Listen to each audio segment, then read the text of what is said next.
Alright, hello everyone, my name is Shep, welcome back to the Butcher's Circus. Today we are going to be watching a match between myself and TheRealMe.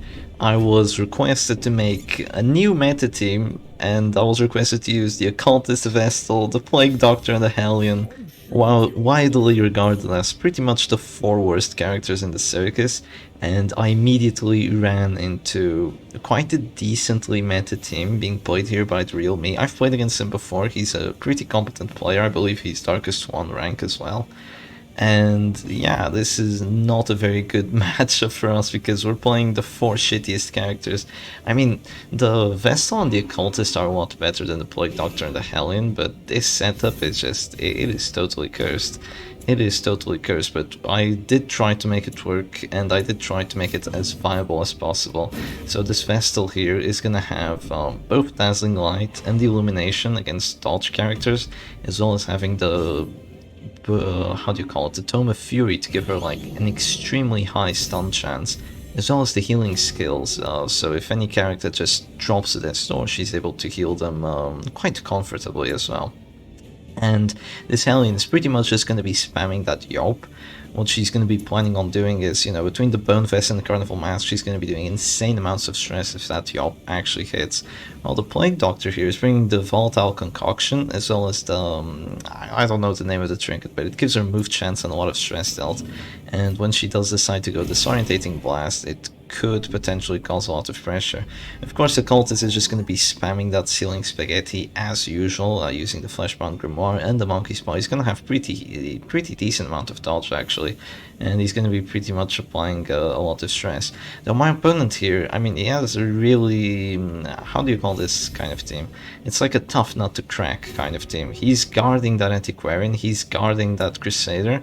The fact that he's guarding the Crusader with the Doggy pretty much means that I can't hit the Doggy because he has too much dodge, and I can't stress the Crusader because he has the guard buffs from being guarded by a Houndmaster, and that Man-at-Arms is about to go Bolster, as well as having Numbing Incense, so he's going to be taking pretty much half stress. Yeah, actually, literally half stress. We're just gonna have to see if I just do enough stress to still deal with it. Yeah, you can see that dodge on Houndmaster. He's only ever used the guard once, and he hasn't even used Bolster, and my hit chances are already totally abysmal. I'm thinking here, do I want to go Disorientating Blast on the Doggy? What would be the outcome? So if he moves back, it doesn't really do too much for me. If he moves forward to the front, that means I won't be able to focus the Man-at-Arms anymore, which actually won't be that good. So I decide to just drop a Noxious Blast on that Man-at-Arms, just start chipping away at his HP as well as his stress, and eventually we might be able to get a character advantage out of this Man-at-Arms because the Antiquarian is pretty much untargetable right now. The Doggy is pretty much untargetable right now, and I can't break guards with this team unless if I go for the stun, and that's kind of the idea I have here. It's a similar idea. I decide to go Illumination because if that debuff actually applied, he would lose 30 dodge for a total of 4 rounds on that Doggy. That would have been absolutely amazing if we actually managed to land that Illumination, but unfortunately it only has 100 base accuracy for some reason, even though it's a move designed to counter dodge characters. I don't know how it works. But yeah, we still managed to hit that Yob. We do have pretty good base accuracy on that ability, and Carnival Mask is helping us just a touch. My opponent here is going to start going for that Houndsair. You can see just like a Zealous Accusation, a Houndsair in the Festering Vapors, and this Antiquarian and this Plague Doctor's already not feeling too good. She's not too tanky at all. And yeah, my frontline's already hurting quite a bit, but you'll see it's not all decided yet because we do have this Occultist in the back, and he's just going to keep spamming those tentacles, and with a bit of luck, which is what we're getting right now, we're going to be able to hit that Doggy through his dodge and eventually obliterate TheRealMe's team through that Man-at-Arms and that Doggy, even though we can't bypass the guards. Okay, we drop another Noxious Blast on that Man-at-Arms. He's taking a bunch of DOT now. Even with the Numbing Instance and the Bolster, he's also pretty much afflicted at this point because I just have so much stress output. I mean, the thing with the kind of team that I have here is that one push on against the Hellion and the team would pretty much be dead, because a Plague Doctor couldn't do her good moves. I mean, I just put a Plague Doctor in position 2 and a Hellion in position 1. Like, you wouldn't expect this to work against any decent team at all. But the funny thing here is, this is actually like probably the best matchup in terms of meta matchups that we could have gotten, because my opponent doesn't have any disruption. He has a lot of AoE and he has Zealous, so he does a very decent amount of damage, and he's also very defensively set up. I mean, any Mark team would have a really hard time dealing with this, considering that dodge, the regen, the guards, and the stun resistance.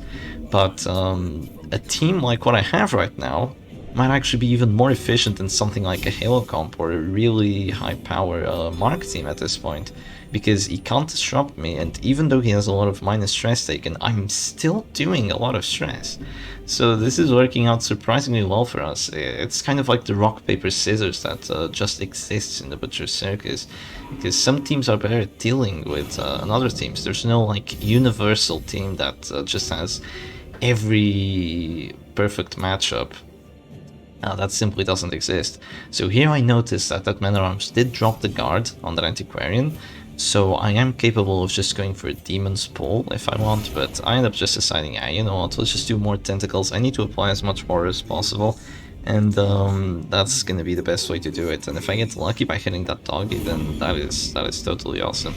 So it's going to be another Festering Vapors. My Occultist keeps dodging, which is nice. That Monkey Spot is definitely giving us some value. And here I finally decide to go for a, what do you call it, a Disorientating Blast on the Antiquarian. So we do Dazer, which I guess is pretty good. And we also do a decent amount of stress. I mean, he's still taking minus a lot because he has that bolster, and as well as the Tears of the Lost, which could actually give him a virtue chance later on. We'll see if that happens.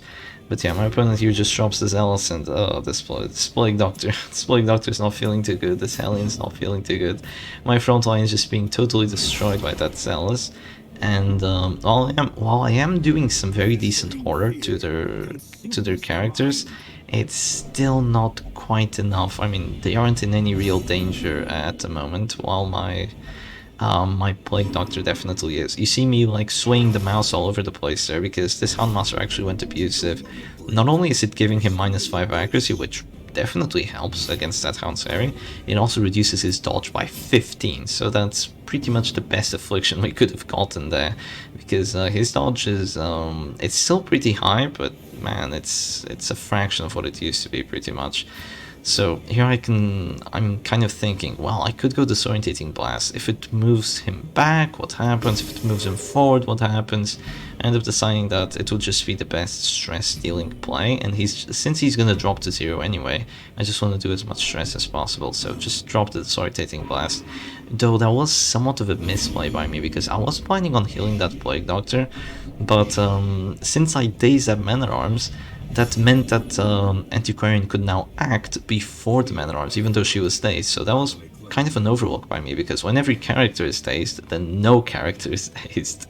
So definitely overlooked that a little bit, but the Plague Doctor somehow survives the Festering Vapors with the finisher. So that's going to be really scary Festering Vapors, because you can see my team is just, oh, it is hurting. So here we decide to go for a stun on that Antiquarian. If we manage to get a few stuns on her, do a little bit of stress until she gets afflicted, just deny her killing actions, and maybe get lucky with a few death blows when they don't have the finishing ability, we might just be able to afflict her and then kind of snowball a win condition here with the tentacles. Maybe just get her closer to a heart attack after like tentacles crit or something like that. This is all very hopeful, but that's kind of what you have to do when you play very subpar teams like what I have right here. But it's still putting up a really good fight. Look at that stress, 10, 9, 8. It's because of the Bone Vest and the Carnival Mask. They just do so much extra stress. 27 on that doggy, and he has bolster buffs, by the way. It's unreal. Oh, that's a double Zealous. Does kill my Plague Doctor, but the Hellion stays alive. The crit also means that the Vestal now goes to position 2, and the next Zealous is gonna hurt me even more. I mean, this looks totally hopeless, and the Hellion, the fearful Hellion, decides to pass. But it's not all over, guys. It's not all over. It might look like it, but it definitely isn't. He's gonna drop a Houndsary. Fortunately, we dodge. It's that abusive minus accuracy coming in clutch for us. This Vestal's already dropping to Death's Door. That Occultist is taking a lot of DOT. But not all is over, guys, because now we're gonna start getting those crits. We're gonna get a really good crit tentacles on that doggy, and that means that after 2 rounds of horror, he's gonna be pretty much dead. One of them is gonna give him a heart attack, and then when he's at 0, the other round of horror is gonna give him another heart attack, and then he's gonna be gone. That man-at-arms is also pretty much gone. He still has 1 round of horror, and I feel like a Yelp is pretty much gonna be enough to just kill him. And now my vessel goes fearful, which isn't too bad. It does have a pass chance, but it gives us a little bit of extra dodge, so that could come in clutch. I decide to stun that Houndmaster, because I realized that, well, since that Antiquarian is stunned, that means that I can go for a stun on the doggy, and then I can go for a stun on the Crusader, because the Crusader is pretty much the deadliest character my opponent has right now, but so is the Antiquarian. So what would you go for here? Would you stun the Crusader, or would you stun the Antiquarian? Both of them are extremely dangerous. I decide to stun the Crusader because the Crusader's stress dealing ability, I mean, it does way more stress than what the Antiquarian does, and oh my god. The Antiquarian just decides to go powerful because there is no justice in this world, it would seem. The 30% virtue chance goes for a Festering Vapors. The Hellion is gone, the Vestal is pretty much gone as well, already suffered 1 death blow. This Occultist is falling to death's door pretty much. And yeah, it's not looking too grand. And to add insult to injury, our tentacles on that Houndmaster didn't do quite enough stress, which means that even though he's at 1 HP, he's gonna have a heart attack and he's gonna survive. So that really sucks. I mean, at least my opponent didn't go courageous on that Antiquarian. That would have been even worse than powerful, because powerful is, well, it's still a virtue, but it's not the most influential virtue right now, because doing some extra damage isn't really going to help him too much. He decides to go Defender on that Antiquarian, you know, just to keep her alive. I can definitely see that play. As being quite viable. But we're gonna have to try and just burst our way through, because that Antiquarian cannot keep existing. But oh my god, the Vessel passes. Can you believe it? I have the shittiest team in the Butcher's Circus. I mean, I have the shittiest 4 characters in the Butcher's Circus, trying to make them competent, and I'm getting fearful passes left and right. It's just insane. I know that Fearful has a really high chance of passing, but my man, my opponent here decides to go for a regen. But what was his idea with the regen? Well, if he regens out of that store, he can have heart attacks and keep being alive. But Occultist says no. Occultist says Ceiling Spaghetti go brr, gets double 25% death blow, I believe. So okay, I see how it is. That wasn't too bad. At all. That does mean that right now it's back to being a 2v2, so it's looking way more favorable than what it was before.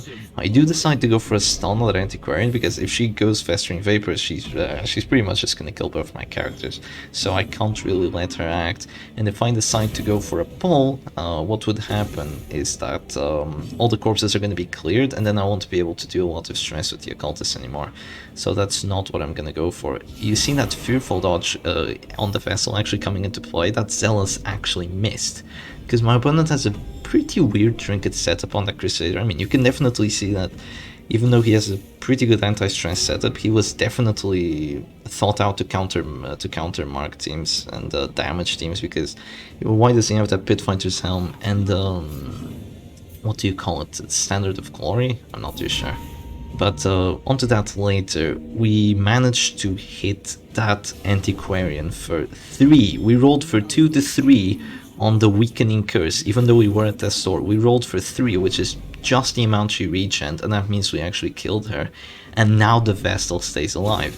So what looked like a total disaster is now looking like it could actually potentially be good for us. And why is that? Even though you usually see the Crusader just stunning other characters over and over and over again at the end of the game, it's gonna be a little different this time, guys. It's gonna be the Vestal stunning the Crusader over and over and over again. Now, that Crusader has Pitfighter's Helm and the Banner of Glory, so he's taking minus stress, and he also has a lot of protection, so he doesn't have any extra accuracy apart from being the last character alive. So our dodge is gonna be super meaningful here. Now, what do I think? Well, if I do decide to go with Stygian Embrace, Zealous has a two. It's like it just hits two characters, so that means that we aren't going to be able to pretty much benefit too much from Stygian Embrace. So that's definitely not what we're going to go for. And right now, our stun chance with the extra stun resist on that Crusader is, oh my god, the stun chance is a 60%, and can you believe it? That Crusader dodges because of the bolster buff. We dodge as well, though. We dodge as well with the Vestal, and the Occultist stays alive. Even though he has the Monkey's Paw for that extra dodge, he gets hit. Okay, and he goes Abusive, so that's really bad for us. Abusive doesn't have a pass chance, but it can hit the Vestal, it can do stress to the Vestal, and it loses 15 dodge. But right now we have 130% stun chance every time, so if he doesn't have plus stun resistance, we always get the stun on him, unless we pass or miss the Dazzling Light somehow. I don't even know how you miss a Dazzling Light on a Crusader with Tome of Fury. It's kind of insane to me. But it's a 90% chance every time, and what? What is this nonsense? Why do I miss? Why do I miss Dazzling Light on a stupid Crusader? I mean, I won't have a chance of just stunning him now. I'm gonna have to rely on that Affliction. Though keep in mind, we did get the crit with the Occultist last round, so that was pretty decent. That meant that the Crusader got a little bit closer to Affliction. He decides to go Selfish. Selfish is giving him another extra 5 dodge, so if he wants to miss Dazzling Light, the time is now. And he goes with the Act Out. Bulwark of Light. Yeah, my mouse is definitely not enjoying this match. It's just getting pushed all over the damn place, but yeah, what's gonna happen here is right now he has less stun resist, so I can pretty much perma-stun him. I don't have both stun trinkets, but my stun chance is still gonna be really good. Even with the extra stun resistance, it's still gonna be a 75, and the Occultist crits. And why is this crit so important? It does extra stress, it does extra 10 stress. It's gonna do a little less because of the bolster and the I don't know how the banner's called. It's called Banner of Glory? Glorious Standard, that's what it's called. So in total he's taking like minus 30% stress, but it's still adding up, and we just keep getting those stuns. Occultist is saying very mean things to that Vessel, but she doesn't care all that much because we just keep getting crits and healing that stress away anyway. So that's like 3 crits with the Weakening Curse already. We're gonna go for another stun. We aren't missing, fortunately for us, and we are getting the stuns as well, and that Crusader is just wow. And we get another crit with this freaking Weakening Curse. It's a 19% chance every time. He has a heart attack. He actually has a heart attack, and a bit more stress, and that Crusader is actually gone. We are stun locking a Crusader to victory, but okay, the Vessel pass. Fearful is a 12% pass chance, but it's gonna be all she wrote for that Crusader. It's gonna be a victory for this Occultist, because Weakening Curse just does enough stress, and wow, that was just totally insane. Okay, I hope you guys enjoyed that match, and I'll see you again another time. Cheers. Alright guys, as a bit of a side note, I'm not really used to doing this kind of emotional speech or whatnot, but I really want to thank everyone that's stuck around to the end of the video, as well as stuck around with the channel and helped us reach 1,000 subscribers. It really means the world to me, and I really want to thank each and every one of you from the bottom of my heart. So once again, I hope you guys enjoyed the video, and I hope you'll stay around for more, and we can keep this going and having fun together. So I'll see you guys another time, and cheers.